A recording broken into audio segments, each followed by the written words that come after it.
Vocês sabem que aqueles que assistem às minhas palestras, todas elas são recheadas de histórias. Eu aprendi de algumas tradições do passado, sobretudo Índia, que não existe forma melhor de gravar um conhecimento na memória de alguém senão através de um método narrativo. A Índia sempre foi primorosa nesse aspecto das histórias. Já contei para vocês uma ocasião a respeito de um sábio chamado Vishnu Sharma. Vishnu Sharma era um grande sábio que conseguiu educar 3 jovens filhos de um rei que eram considerados rebeldes e impossíveis de serem educados. Um dia, o rei, preocupado com seus herdeiros, chama todos os sábios do reino e pedem que algum deles se habilite a educar seus filhos, que eram rebeldes a qualquer tipo de aula, a qualquer tipo de instrução. Vishnu Sharma, que era um grande sábio, diz: pode deixar comigo.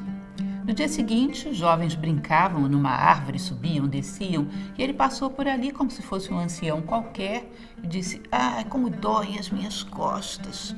Eu gostaria de descansar um pouco aqui. Jovens, vocês me permitem? Claro, por que não?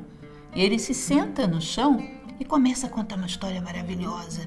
E logo que essa história vai terminando, ele diz: essa me lembra uma outra que também começou assim, mas foi assim, assim, assim. Já está muito tarde. Está na hora de eu ir embora. Não, sinto muito, mas eu já sou idoso, não posso caminhar na escuridão. E os jovens, mas como acabou, como acabou? E ele: bom, vocês estão interessados? Estamos. E ele: bom, amanhã eu passo por aqui também. Se vocês estiverem interessados, amanhã a gente termina. E a mesma coisa, no mesmo horário, ele passa, começa uma história, emenda com a outra e para no ápice, deixa os garotos em suspenso.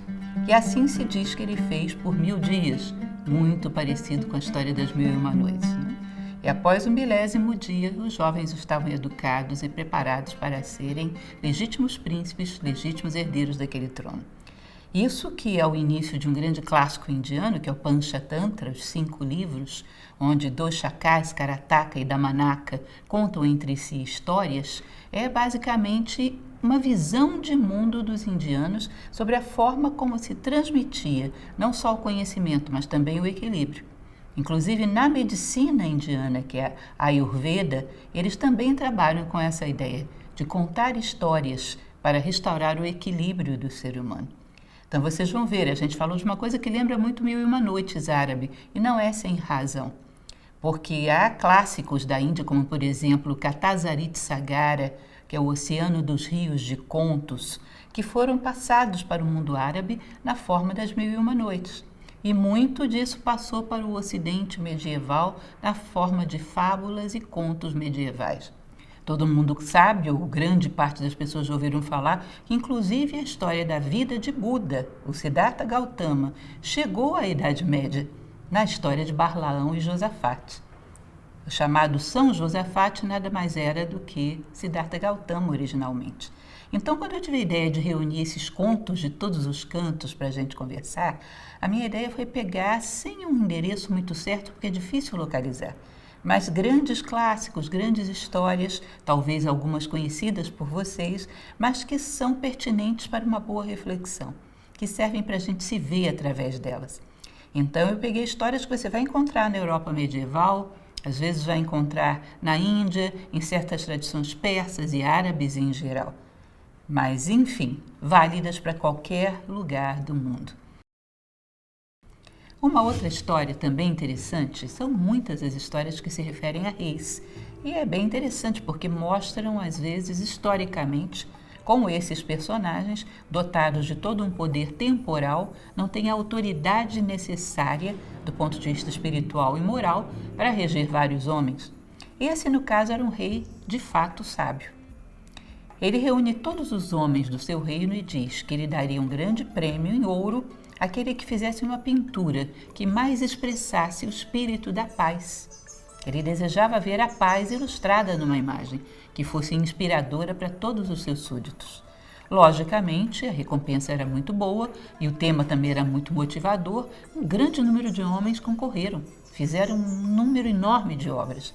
E o rei, junto com os seus ministros, vai passando, até que separa de todas aquelas apenas 2, que eram as que ele mais tinha apreciado. A primeira delas era um quadro paradisíaco, era um lago muito azul, com uma montanha coberta de neve, Naquele lago flutuavam suavemente alguns cisnes. Era a própria imagem da paz. E ele se enamorou muito daquele quadro e disse: esse é um dos finalistas. Logo depois havia um outro quadro, onde a paisagem era totalmente diferente. Era uma cascata muito tempestuosa, onde a água pulava a grande altura. E por trás havia uma montanha que não era coberta nem de neve nem de vegetação. Era áspera, seca. E o tempo se mostrava nublado, fechado, caía alguma chuva, mas ainda assim, num canto, sob o galho de uma árvore, havia um ninho de pássaros, onde os pássaros estavam contentes pousados, esperando que seus pais lhe trouxessem o alimento. E ele olhou e disse: esse segundo é o meu escolhido. Ele expressa melhor para mim a paz, porque a paz nunca vai acontecer neste mundo sem que haja nenhuma adversidade à nossa volta. A paz tem que ser obtida no meio de todas as adversidades. O mundo não vai parar, o mundo vai permanecer sempre tempestuoso. E esses pássaros conseguiram a paz no meio de todo o tremor das circunstâncias. Essa é a paz que eu quero ensinar aos meus súditos. E é interessante, eu acho essa história particularmente bonita, embora simples, acho muito inspiradora, porque como é comum no nosso momento histórico que as pessoas digam: bom, eu não posso ser pacífico num mundo tão agitado, ou ainda pior, eu não posso ser honesto num mundo de tanta desonestidade. Imaginem vocês, se a gente parar para refletir filosoficamente sobre isso. O mundo é dual. Se existe o macio, existirá o resistente.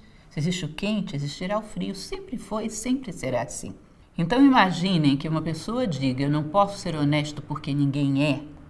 Ele gostaria que o mundo deixasse de ser dual e virasse uma coisa só, para que ele se tornasse honesto. Ainda que Deus fizesse um favor e acabasse com a dualidade e tornasse tudo unidade, tudo honestidade, esse homem seria honesto porque o meio é. Se trocasse a polaridade e Deus tornasse tudo injusto, ele também seria. Ou seja, o mérito não é dele, é do meio. É como se fosse uma esponja sem cor, que você mergulha dentro de um balde de tinta vermelha. Quando você tira, ela é vermelha. Espreme bem, lava, mergulha num balde de tinta azul. Quando você tira, ela é azul. Ou seja, o mérito não é dela, é do balde de tinta. E o grande mérito do homem é exatamente ser o que é, independente das circunstâncias. Por isso, Platão, que é um grande filósofo do passado, do qual sempre falo para vocês, ele falava do homem de ouro. Percebam, porque o ouro é um metal interessante. Se eu tivesse na minha mão uma aliança de qualquer outro metal, a influência da pele humana é tão grande que ele já teria ficado escuro. O ouro permanece no meu dedo há décadas e permanece fiel a si mesmo, independente das circunstâncias com as quais ele está em contato. Então, quando Platão dizia: eu sonho com homens de ouro, ele sonhava com homens que fossem construídos de dentro para fora, independente das circunstâncias. Ou seja, a paz não depende de que o mundo deixe de ser dual. Enquanto houver chuva, haverá sol, enquanto houver calor, haverá frio, a dualidade não cessará de existir. A paz consiste no homem saber colocar-se pacificamente dentro de um mundo com todas as circunstâncias que são próprias dele. Saber se sobrepor às circunstâncias e dar uma resposta humana à vida. Esse é o grande atributo da paz e é o seu grande mérito.